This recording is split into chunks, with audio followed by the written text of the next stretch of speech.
This episode has been brought to you by Fremont Bank. Fremont Bank has been serving people and businesses in our community for over 60 years. For more information about the Fremont Bank, check out episode 104 on the Fremont Podcast. This episode has also been brought to you by Minutemen Press.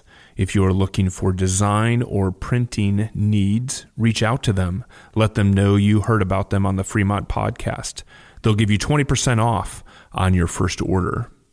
Banter Bookshop is your local go-to for all your reading resources. If they don't have it on the shelf, you can ask them and they can order it for you. Check them out on Capitol Avenue. Let them know that you heard about them on the Fremont Podcast. If you are looking to buy or sell a home, check out Petrocelli Homes on Niles Boulevard. Finally, if you haven't checked it out already, you should visit the Ohlone College Flea Market, which takes place on the second Saturday of every month. This month, it takes place on April 13th. They are always adding new vendors and new entertainment. You don't want to miss it. We also want to give a big shout out to Niles Farmers Market. Congratulations on 1 year of being here in this community. Thank you for helping make Niles a better place. So this is your first time for both? Well, I've been You've here. been here. Yes. I've never been here. Yeah, I've only driven by on the road. Yeah. I think it's beautiful. I love all the artwork and. Well, one of the most beautiful temples in the Bay Area. It's so peaceful, right? Yeah, really is. Yeah. And like they said, all of this is open. You can go inside if you just want to meditate and reflect, or you can come out here and do that in the garden. I think that's nice to have. I believe though this is the same, if you go to a Catholic church or a Christian church, sometimes those are also open to the public for similar, moments of reflection and, to be able to have a quiet space. Mm-hmm.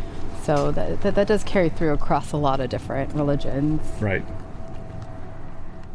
Coming to you straight from Fremont, California, this is the Fremont Podcast, dedicated to telling the stories of the past and present of the people and places of the city of Fremont, one conversation at a time.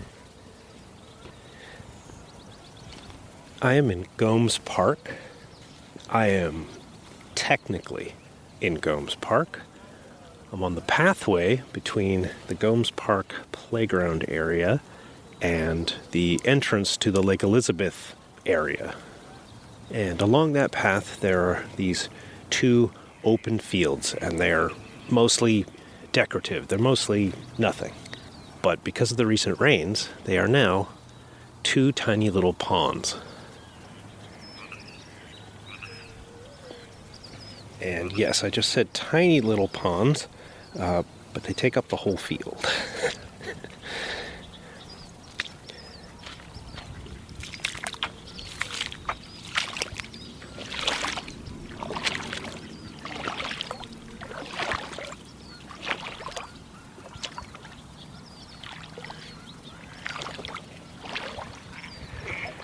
So far, it is well up to my ankles.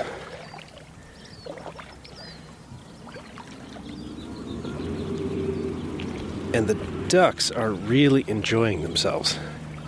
Although they're probably enjoying themselves less now that I'm here. They are swimming and grazing and making all sorts of lovely duck sounds.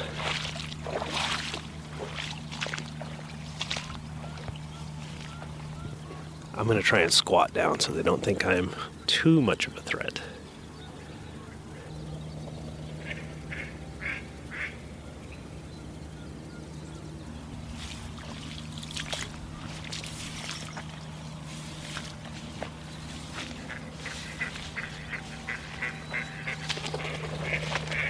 Yeah. I don't know why I thought this would work. There they go. You are listening to episode 112 of the Fremont Podcast.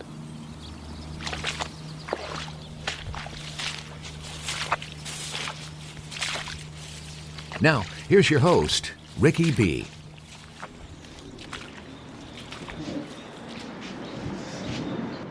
Yeah. That's just like the big thing is Cool. So be mindful of our dress code. No tank top. Beachwear, short skirts. Nice. Yeah, I think if we take off our shoes, we can go inside. Yeah. I mean, it's pretty. Over my stuff from Thailand. I love that.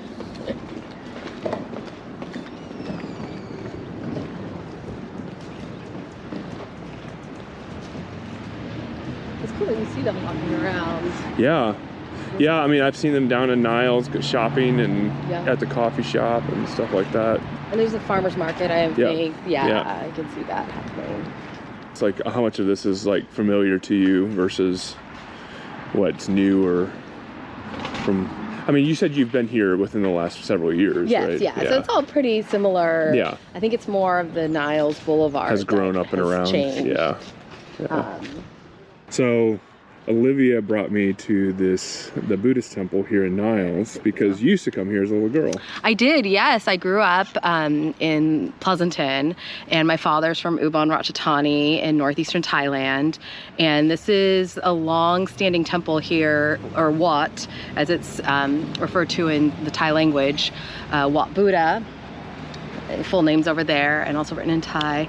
And because my heritage is Thai, my father liked to bring us here, my brother and I. On the weekends there'd be food stalls, and you could eat, some of the different dishes from Thailand. And it's it's a great place to be. I personally believe when I come here, it feels like I could be in Thailand. And I think this is such a special place, and Fremont's so lucky to be home to this site. And this is a personal site, so it is not part of the East Bay Regional Park District. Yeah, that was something I didn't fully understand, because you are the director for the East Bay Regional Parks where we are here. But Exactly. When we put this on the agenda, I was wondering, is this a East Bay Regional Parks park? But I love the fact that we're doing this for a personal part of what you, a personal stop for, how you grew up and what you experienced in Fremont. That's awesome. Exactly. It's so important to me personally, as an elected public official of Thai heritage, perhaps one of the only ones here in the Bay Area. And so when I think of Fremont, I do think about the Thai temple here and how important it is to the Thai community. I've driven by here so many times, and I've been curious about what this is. I don't think I knew much about it, and my curiosity didn't take me far enough to figure it out on my own. But when we scheduled to be here, I was kind of excited to hear more about this. So this is really cool. You were a child when you started coming here, right? 1980s. 1980s. And I think this was built early 1980s. I believe so. That's correct. Okay. Yep. That's and cool. I thought I had read somewhere this might be the oldest Thai temple in the Bay Area. Okay. Not the oldest in California. I believe Wat Thai in Hollywood might be the oldest. Certainly the largest. Okay. And that one's also great if you ever find yourself in Los Angeles. Yeah. I do recommend it. But this is what we have here in Fremont and in the Bay Area. That's cool. That's cool. Were there any particular special memories that you had growing up here? I know that like a food festival and other things like that. Did you used to come to all that stuff? Exactly. I think mainly the food festival, and then also the familiarity with Thai architecture. Growing up, my parents would actually take me to Thailand in the 1980s, 1990s. So this was my local connection to, I guess what I like to always say, the fatherland, where my father's from. That's cool. And you lived there for a little while yourself. I did, yeah. After college, I did live in Bangkok for a year. It was important to me to be near my cousins who were also living in Bangkok at the time. And, I also wanted to become familiar with Thailand and the Thai culture firsthand while living there. And Bangkok's very different from the Bay Area. Certainly, I know we talk a lot about traffic here in the Bay Area. I believe the traffic in Bangkok is worse. Well, I think that it sounds exciting. It is. Yeah, that's awesome. Well, I'm excited to walk around and see some of this with you and see what you remember and what we can discover about this. So these right here, I mean, do you know anything about this particular, is this house, you know what this house is used for? I think the monks might live here, okay. the Buddhist monks Yeah. who are here at the temple. And, in Thailand, men of a certain age will typically be a monk for a term. Okay. And some may choose to do it for their entire life, but a lot of them might do it for, let's say, 2 years. I know I have one uncle, my father's younger brother, who did this. Okay. I want to say for about 2 years, and then he went on to become a university professor. So he went back into, public life away from the monastery. And while the monks serve their local temple, one thing about the food, and we did see earlier some people eating, a lot of the local community will bring different dishes as a donation to the monks. And I know when I'm in Ubon Ratchathani, my aunt loves to take me to a local Thai temple where it's an English-speaking temple. And I believe they do have a partnership with another temple in the California Sierras that I always intend to visit, but haven't yet, strangely enough. But we will bring food to the monks at this temple near Ubon Ratchathani. And it's a whole process in regards to bringing the donations and then eating with both the community of the other people that have brought food as well as the monks who are there. Okay. Very cool. Here, Her Majesty the Queen, who this is, in memorial to, very beloved queen. She is the mother of the current king of Thailand, King Rama the 10th. Okay. Now I'm going to have to verify some of these. I didn't have this ready. I think King Rama the 9th was the previous king, the longest serving king. And at the time of his death a few years ago, he was the longest reigning monarch in the world. So in terms of royalty, and that's a really big conversation in Thailand. The royal family has a long history of importance. And I'll leave it at that. I don't want to get too much into Thai politics on this. That's right. That's good. Yeah, I think Thai architecture is so beautiful. Yeah. I'm going to speak ignorantly. So it looks like birds, or I don't know what the design is supposed to, to reflect, but do you know what the design is? Possibly dragons. Dragons, okay. Yeah. That's definitely what we see here on the side. Yeah. And that would be my guess. But yes, it also does have a bird-like look. So on the front here, and I think it's more of like a spirit, so not really an animal. Do you see next to and we can go a little bit closer. Yeah. So, we might need to ask someone for some of the details. But what they're doing with the hands, I can share, where the two hands are together. Yeah. Like this. That's called the Y, and it's a greeting. Okay. Here we can try it with this person. Hey. So it'd be Sawasdee Ka for me, and for you it'd be Sawasdee Krap. So Sawasdee Krap. Yes, because it's You're welcome to go inside. It's okay. You can take some photos. Yeah, do you mind? Oh, please go ahead. What role do you? What's your job, or what do you do? Basically, I'm a new monk here. I've been here for about 8 months. Okay. And usually, each monk have their own duties. I'm usually inside the hall after 2 o'clock just to greet the guests. Okay. If they have questions about Buddhism or meditation, then we can do like one-on-one. We sit with them and we share them about the benefits of meditation. Okay. And with family or individual.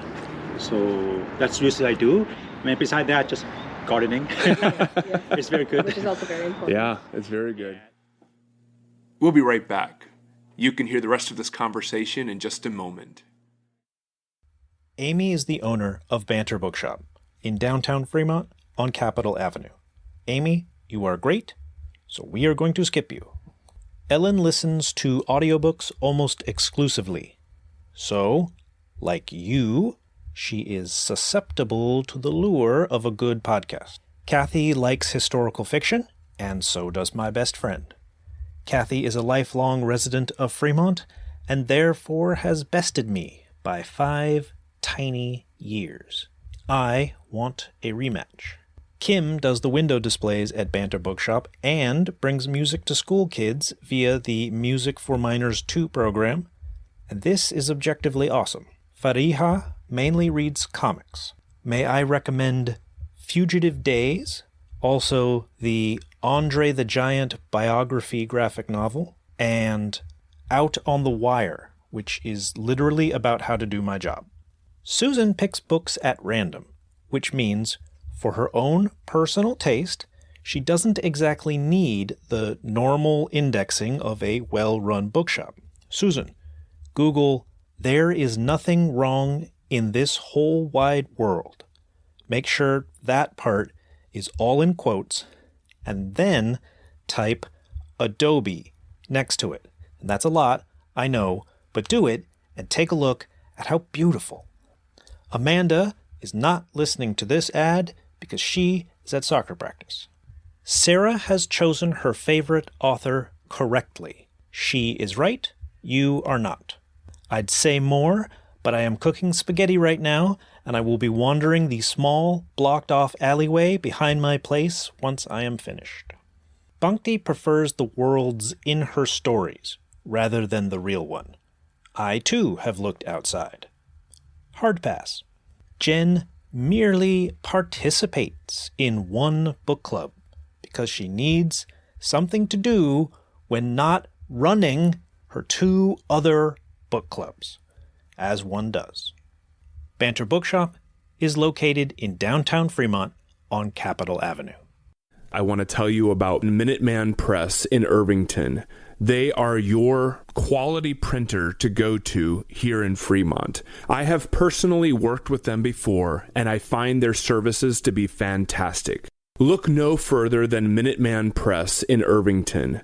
You can find them at 44141 Fremont Boulevard in Fremont. If you need help navigating the local real estate market, contact Petrocelli Homes on Niles Boulevard.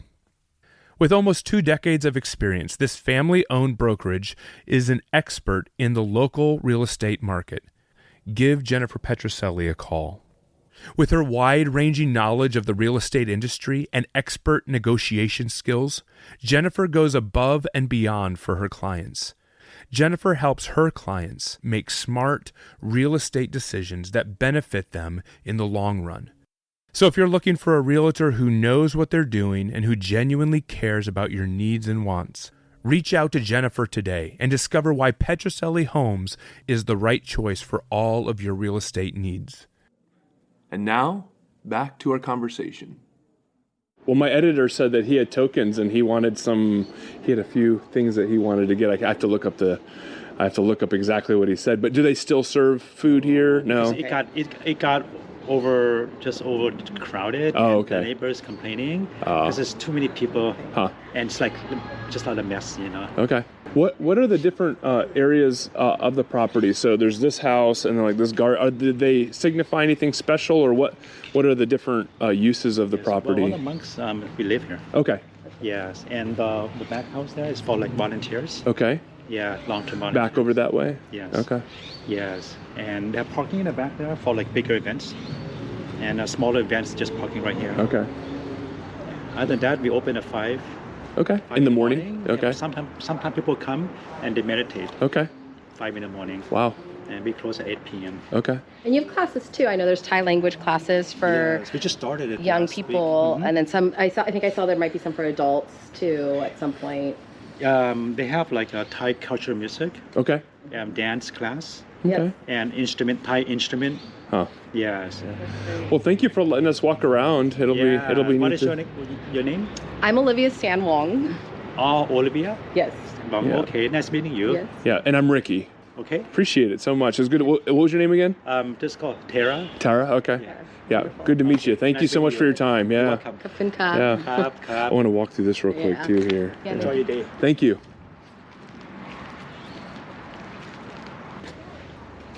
There's a lot of different stories in Thailand. You might have seen some of the Thai puppets, and it's actually very nice to go to one of the shows. Okay. And so a lot of these will be featured in those Thai puppet shows and the Okay. Thai stories.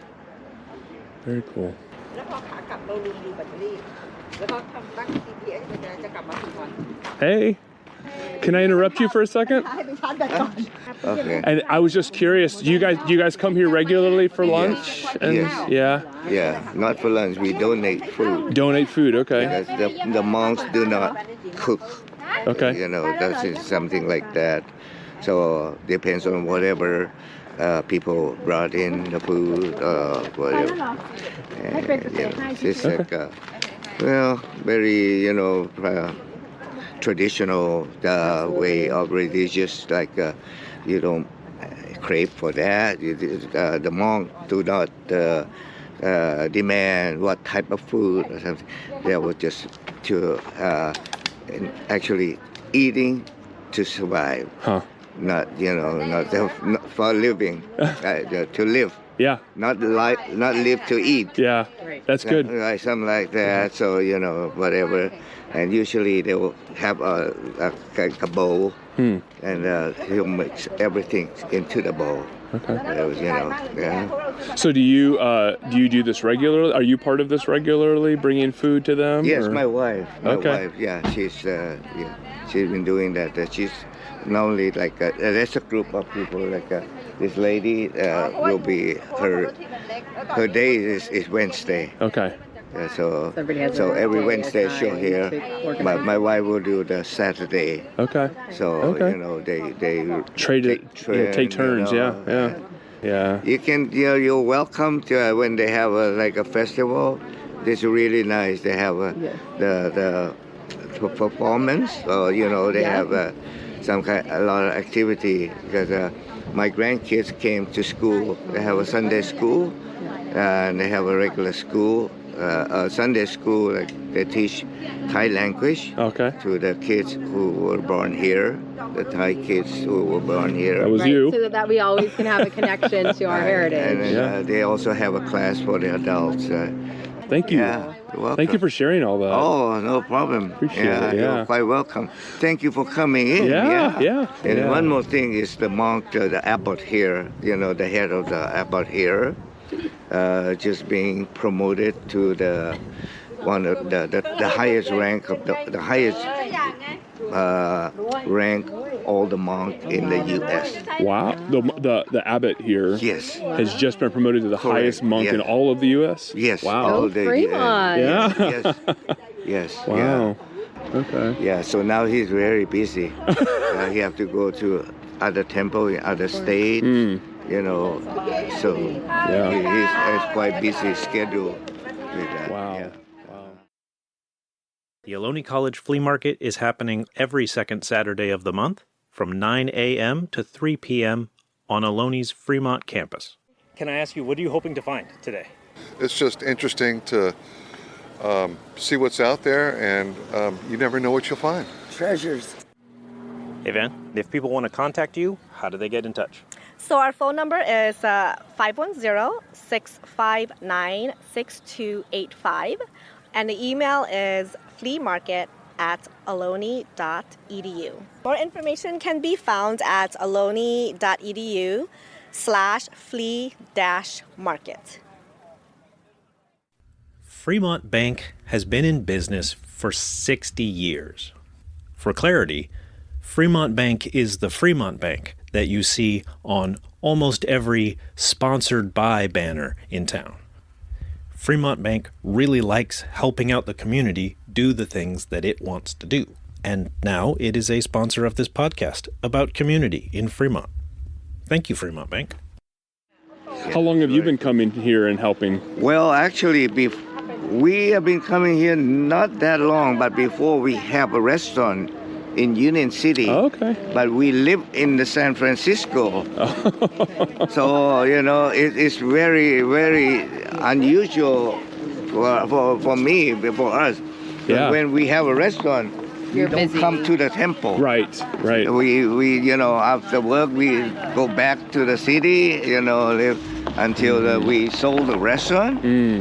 And then we got the house here in Union City. Okay. So we no more restaurant, but we have a house. But you have a house here. Right, Yeah. and then we have a restaurant in the city Okay. instead. So it's just Flip-flop. all the commute here. Yeah. But now that we retired, so we can have enjoy more time. enjoy we can just enjoy more time come here. and very close by. That's It's great. only like 7 minutes, 10 minutes from the house. Yeah. So my wife came here on a very regular basis. Okay. Yeah. So right now the lady in the black car, Yeah. the red car. Yeah. Yeah. Her son is one of the board member here. Oh, okay. And Okay. his name is Steve. Okay. Steve Martin. Steve Mung. Okay. Yeah. So around the COVID time, they don't do the activities here, the ceremony up here, because they do it open air down by the garden. Yeah, that's during the past 2 years, you know, the COVID. Yeah, but now we are back to normal kind of things. Yeah. Wow. So, yeah. A very beautiful temple. Yeah.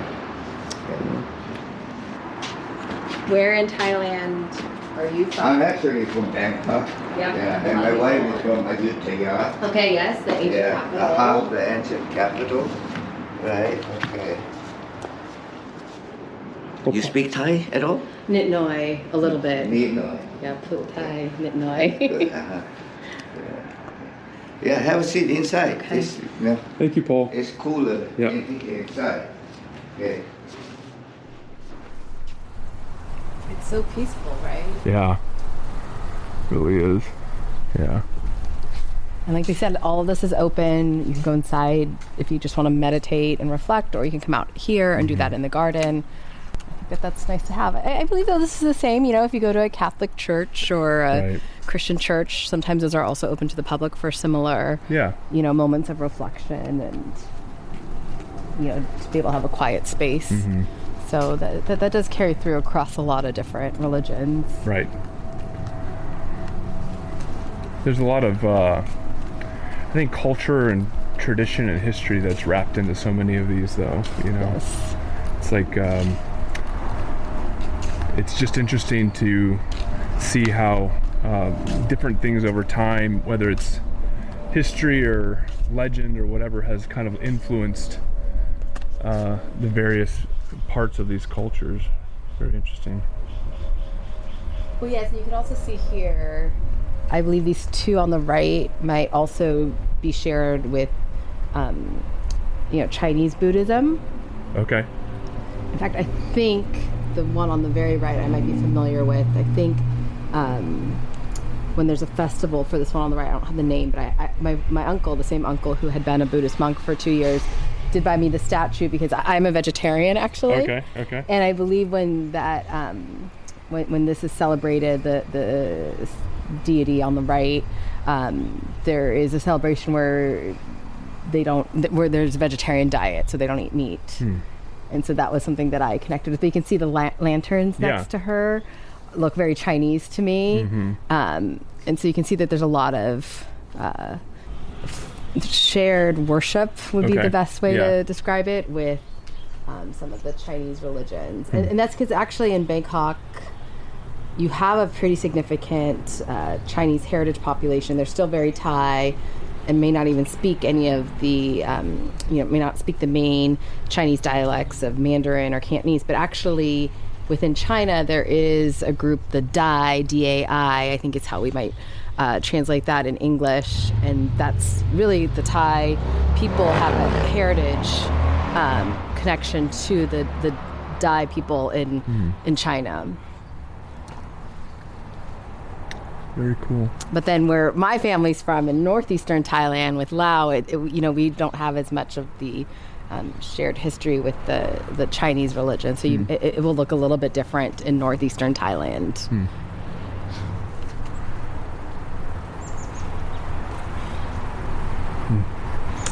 I can read a little bit of Thai, but I'm not super fluent, so I don't know if I can translate that. Although I think now you can take a picture and use Google Translate. Right. So.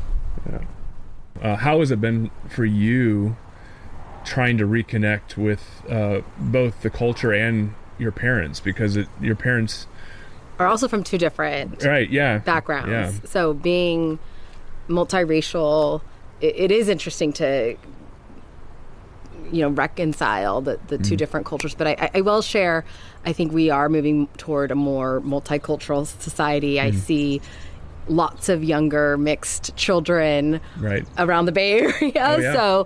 This is a trend. I think that there are more and more. I can share growing up, in the East Bay in the 80s and 90s, 1980s, 1990s.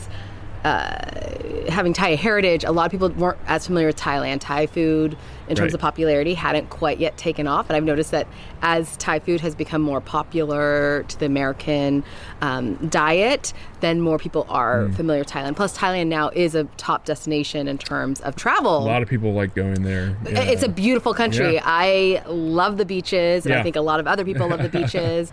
And so it has been a lot easier for me to talk about Thailand, I've noticed, in the past 20 years versus, in the 1980s and 1990s growing up. So to your question, growing up, I was also a swimmer, so I do tend to, this sounds funny, but I do tend to tan easily if I'm swimming a lot. And so I would have a much darker skin tone as a child. And a lot of people would ask me where I was from or where my heritage is. And I would say Thai. So I grew up always saying that I'm Thai or Thai American. And then when I finally went to Thailand after college, and I guess I should also mention I went to UCLA for college, and Los Angeles is the second largest city in the world in terms of Thai population after Bangkok. Okay. And it's interesting because the city of Los Angeles is City of Angels, and Bangkok also translates to City of Angels. Oh, that's interesting. So there's a fun connection there between LA, Los Angeles and Bangkok. And that really helped put me in touch a lot more. I did take Thai language courses while at UCLA, and my professor for Thai language was one who helped me obtain a job after graduation. So when I moved to Bangkok, I had a job there. And it was interesting being there. I never felt more American. Having grown up and saying that I'm Thai. Right. And then going to Thailand and saying that I'm American. It is a very interesting, cultural situation. And then even now today, I do get asked about my multiracial background, and, having Thai heritage is important to me. Being American is also very important to me. And so I think it's the best of both worlds. And it's, like I said, I do see a lot more children who are of mixed heritage, running around Fremont and the East Bay. Right. And, this is our present and it's our future. Yeah. I'm really glad that you brought me here. This is really cool. I think I love the fact that you're so proud of it as well, and I think that's just that's the way it ought to be, right? Yes. Yeah. In some ways, I think I'm really that first generation of the possibility of this multiracial heritage, because a lot of people from Asia weren't really allowed to immigrate to the United States. Wow. Yeah. And even over decades, just to still feel a sense of, there's a marginalization, or there's a sense of lack of belonging, or trying to find. Always I think there's a term, the perpetual foreigner, right? That no matter how many generations one's family has been in the United States, if you're of Asian heritage, sometimes you could be always viewed as a foreigner, even though you might be, let's say, eighth generation in the United States. Yeah, and I think, I actually have a really close friend who I think listens to the podcast, but he is of Chinese heritage, and I joke with him that he's more American than I am, because he's like fifth generation American, like his great grandfather came to the United States. But when you talk to him about his heritage, and you talk to him about the place that he has in our community, there's still kind of a displacement, of a perpetual foreigner feel about like the way he sees himself, or maybe how he's been treated in different situations. Exactly. Yeah, because I like my I think it was my great grandfather. Came from Poland. My great grandfather on the other side of the family came from Austria. And so I've got like 3 generations removed, but then like he's been here for 5, but at the same time, I probably feel more welcome and a part of this community, or, the American culture than he does. And so even though I tease him and say, you're more American than I am, there's still definitely a sense of like you said, the perpetual foreigner there. The other thing I'll mention, and one reason why I was really motivated to bring you here today, is within Asia, Asia's a very large continent. I think there's some really interesting maps today about how many, people live in Asia. And I think that there is sometimes this monoculture conversation where all Asians get grouped together, and it is very different. I mean, I've already talked about Thailand, and then even within Thailand, it's very different if you're from the Bangkok area versus, Ubon Ratchathani in northeastern Thailand, and having a little bit more of the Lao heritage, which is my heritage. And so I think that that's also a part of the conversation that needs to happen. And this is the same in Europe, if you're Italian, but you're from Milan, it's very different than if you're from Sicily. So it's not uncommon within countries to also have then these different conversations. And then within Europe, I think we have a bit more of an understanding.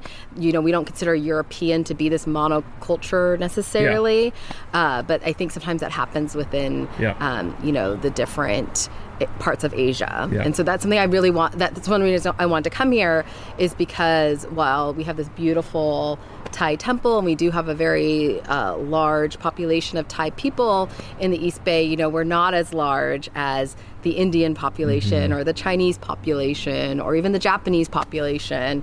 So it's good to come and see a place like this to understand. That's great. Yeah, that's great. Well, thank you. Yes. Thank you for welcoming me and us into this part of your life. This is cool.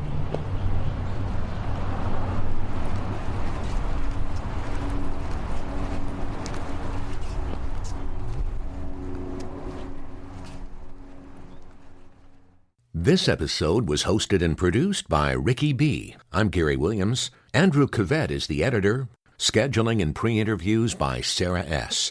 Be sure to subscribe wherever it is that you listen so you don't miss an episode. You can find everything we make, the podcast, and all of our social media links at thefremontpodcast.com.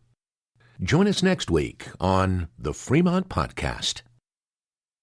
And I believe there's a Lao one in Richmond as well. In Richmond, It's more Lao. More Laos? Maybe a lot of Laos people. Because sometimes Isan, northeastern Thailand, were also considered Lao people. And when the French colonized Southeast Asia, the Mekong River was used as the dividing line between the French colony, and then northeastern Thailand, known as Isan, became part of the Kingdom of Siam, which is now Thailand.